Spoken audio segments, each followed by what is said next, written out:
বাংলাদেশে এখন পরকীয়ার মাত্রাটা মনে হয় বেড়ে গেছে। আচ্ছা আমি বুঝি না এই বোনদের এত চুলকানি কেন? জামাই থাকা সত্ত্বে আবার আরেকটা বেড়ার কাছে যাওয়া লাগে। একটা মেয়েরে দেখলাম সমস্ত সংসার বাচ্চা ছেড়ে ওই ছেলের কাছে চলে আসছে, কিন্তু ওই ছেলেও গ্রহণ করে না। আরে বোন, তোরা বুঝোস না? তোরা যদি নিজের স্বামী সংসার সন্তান ছেড়ে ওই ছেলেটার কাছে যেতে পারস, ওই ছেলেকে যে ছেড়ে তুই আরেকটা পুরুষ আসক্ত হবি না এমন কি গ্যারান্টি আছে?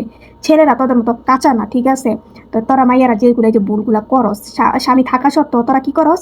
আরেকটা বেডা রাহস কেন? এত চুলকানি কেন? এক জামাইতে হয় না? এক জামাইতে তোকে হয় না?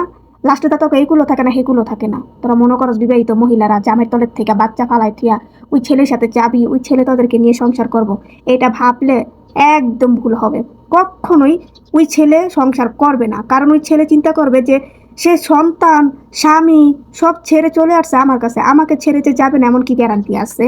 হ্যাঁ ভাইয়া, কথাটা কি ঠিক বলছি না? তাই স্বামী সংসার করে না কমনিরা, জামাই থুইয়া থুইয়া আরেক বেড়া গলকে লাইন দেবেন না। বেডি মানুষের অবস্থা, এক জামাই থাকতে আবার আরেক জামাই লাগে এবার।